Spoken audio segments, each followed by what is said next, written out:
Hello, welcome to homely home. ഇന്ന് നമ്മളിവിടെ കാണാൻ പോകുന്നത് നല്ല ടേസ്റ്റി ആയിട്ടുള്ള രീതിയിൽ ചിക്കൻ ഷീഖ് കബാബ് എങ്ങനെയാണ് പെട്ടെന്ന് ഉണ്ടാക്കാം എന്നുള്ളതാണ്.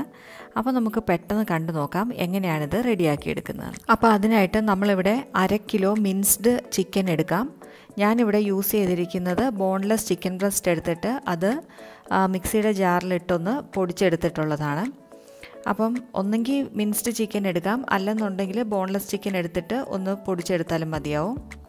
ഇനി നമുക്ക് അടുത്തതായിട്ട് ഒരു ചോപ്പർ ഉണ്ടെങ്കിൽ ചോപ്പർ എടുക്കാം. അതിലേക്ക് ഒരു ചെറിയ കഷ്ണം ഇഞ്ചി ഇട്ട് കൊടുക്കാം, 2 അല്ലി വെളുത്തുള്ളി ചേർത്ത് കൊടുക്കാം, ഒരു 2 പച്ചമുളകും കൂടെ ചേർത്ത് കൊടുക്കാം. അതിനുശേഷം ഇത് നല്ല ഫൈനായിട്ടുള്ള രീതിയിൽ നമുക്കിതൊന്ന് ചോപ്പ് ചെയ്തെടുക്കാം. ഇതിന് പകരമായിട്ട് കൈകൊണ്ട് നല്ല ഫൈനായിട്ട് അരിഞ്ഞെടുത്താലും മതിയാവും.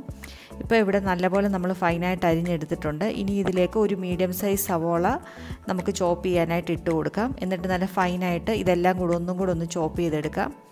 ഇപ്പോൾ ഇത് മാറ്റി വയ്ക്കാം. ഇനി ഇതിലേക്ക് നമുക്ക് റെഡിയാക്കി വെച്ചിട്ടുള്ള ചിക്കൻ നമുക്കിതിലേക്ക് ചേർത്ത് കൊടുക്കാം. ഇനി ഇതിലേക്ക് മുമ്പേ നമ്മൾ ചോപ്പ് ചെയ്ത് വെച്ചിട്ടുള്ള സവോളയും പച്ചമുളകും ആ കൂട്ട് ചേർത്ത് കൊടുക്കാം. ആവശ്യത്തിന് ഉപ്പ് ഇതിലേക്ക് ഇട്ട് കൊടുക്കാം. അതുപോലെ തന്നെ പെപ്പർ പൗഡർ 1/2 ടീസ്പൂൺ ചേർത്ത് കൊടുക്കാം. ഇനി ഇതിലേക്ക് 1/4 ടീസ്പൂൺ മല്ലിയും അതുപോലെ തന്നെ 1/4 ടീസ്പൂൺ ജീരകവും കൂടെ നമ്മൾ ഒന്ന് റോസ്റ്റ് ചെയ്തിട്ട് പൊടിച്ചെടുത്തതാണ് ഫ്രഷായിട്ട്. ഇതിന് പകരമായിട്ട് 1/4 ടീസ്പൂൺ മല്ലിപ്പൊടിയും പിന്നെ ജീരകപ്പൊടിയും വേണമെങ്കിൽ ചേർക്കാം. ഫ്രഷായിട്ട് ചേർക്കുമ്പോൾ ഒരു പ്രത്യേക ടേസ്റ്റാണ്. അതുപോലെ തന്നെ നമുക്ക് റെഡ് ചില്ലി ഫ്ലേക്സ് ഒരു 2 ടീസ്പൂൺ ഇട്ട് കൊടുക്കാം. ഒരു 1/2 ടീസ്പൂൺ ലെമൺ ജ്യൂസും കൂടെ ചേർത്ത് കൊടുക്കാം. ഇനി ഒരു 2 ടേബിൾ സ്പൂൺ കോൺഫ്ലോർ കൂടെ ആഡ് ചെയ്ത് കൊടുക്കാം. അതിനുശേഷം ഒരു ടേബിൾ സ്പൂൺ നെയ്യും കൂടെ ചേർത്ത് കൊടുത്തിട്ട് നമുക്കിതെല്ലാം കൂടെ കൈകൊണ്ട് തന്നെ നല്ല പോലെ ഒന്ന് ഇളക്കി നന്നായിട്ടൊന്ന് കമ്പൈൻ ചെയ്തെടുക്കണം. ഇപ്പോൾ ഇവിടെ നല്ലപോലെ നമ്മളിത് കമ്പൈൻ ചെയ്തെടുത്തിട്ടുണ്ട്. ഇനി ഇതൊന്ന് ഷേപ്പ് ചെയ്തെടുക്കാം.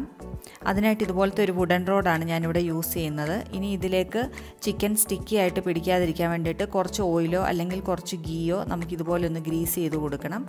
ഇനി ഇതിലേക്ക് ചിക്കൻ നമ്മൾ റെഡിയാക്കി വെച്ചിരിക്കുന്നത് എടുത്തിട്ട് ഈ റോഡിലേക്ക് ഈ കാണിക്കുന്നത് പോലെ വെച്ച് നമുക്ക് നല്ലപോലെ ഒന്ന് ഷേപ്പ് ചെയ്തൊന്ന് റോൾ ചെയ്തെടുക്കണം. ഇനി അതിനുശേഷം ഈ കാണിക്കുന്നത് പോലെ ഈ റോഡിൽ നിന്ന് ഇതുപോലെ ഇങ്ങനെ ചുറ്റിച്ച് നമുക്കിതുപോലെ ഈ റോഡെ നൂരിയെടുക്കണം. ഇതുപോലെ ട്വിസ്റ്റ് ചെയ്തിട്ട് നമുക്കിതുപോലെ ഒന്ന് ഊരിയെടുക്കാം. ഇപ്പം നമ്മുടെ റോൾ ചെയ്തിട്ടുള്ള പീസ് റെഡി ആയിട്ടുണ്ട്. ഇനി ഇതുപോലെ തന്നെ ബാക്കി പീസ് നമുക്ക് റെഡിയാക്കി എടുക്കണം.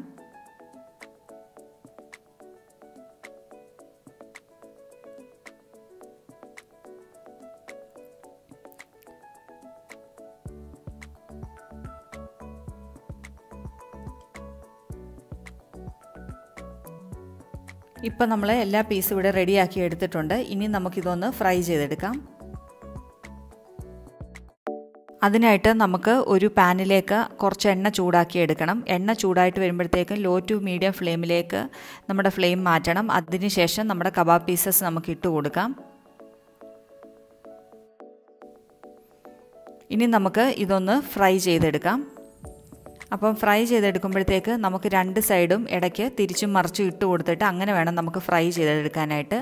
ഇതിനായിട്ട് ഇത് മുങ്ങിക്കിടക്കത്തക്ക രീതിയിൽ അത്ര എണ്ണ ഒഴിക്കേണ്ട ആവശ്യമില്ല. കുറച്ച് എണ്ണ ആ ബേസിൽ മാത്രം കിടക്കത്തക്ക രീതിയിൽ മതിയാവും. എന്നിട്ട് നമ്മൾ തിരിച്ചും മറിച്ചും ഇട്ട് കൊടുത്തതിന് ശേഷമാണ് നമ്മളിത് 2 സൈഡും ഒന്ന് കുക്കാക്കി എടുക്കുന്നത്.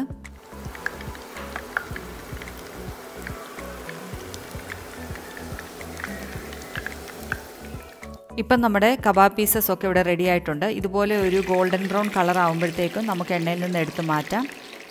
ഇതുപോലെ തന്നെ നമുക്ക് ബാക്കി പീസും റെഡിയാക്കി എടുക്കാം. അപ്പം നമ്മുടെ നല്ല ടേസ്റ്റി ആയിട്ടുള്ള ചിക്കൻ കബാബ് നമ്മൾ പെട്ടെന്ന് തന്നെ ഇവിടെ റെഡിയാക്കി എടുത്തിട്ടുണ്ട്. ഇനി ഇത് സെർവ് ചെയ്യുമ്പോഴത്തേക്ക് നല്ല ചൂടോടെ തന്നെ സെർവ് ചെയ്യാനായിട്ട് പ്രത്യേകം ശ്രദ്ധിക്കണം. അങ്ങനെ കഴിക്കാനാണ് ഏറ്റവും ടേസ്റ്റ്. പിന്നെ താല്പര്യമുള്ളവർക്ക് ടൊമാറ്റോ കെച്ചപ്പോ അല്ലെന്നുണ്ടെങ്കിൽ മിൻ ചട്നിയോ നമ്മുടെ ടേസ്റ്റിനനുസരിച്ചുള്ള എന്തെങ്കിലും ഡിപ്പ് യൂസ് ചെയ്തിട്ട് കഴിക്കാവുന്നതാണ്. അപ്പോൾ ഉറപ്പായിട്ടും നിങ്ങളെല്ലാവരും ഇത് ട്രൈ ചെയ്ത് നോക്കണം. അത്ര ടേസ്റ്റി ആയിട്ടുള്ളൊരു സ്റ്റാർട്ടർ ആൻഡ് സ്നാക്ക് ഐറ്റം കൂടിയാണിത്. Thanks for watching the video. നമുക്കിനി നല്ലൊരു വീഡിയോയുമായിട്ട് ഉടനെ തന്നെ കാണാം. Take care. ബൈ.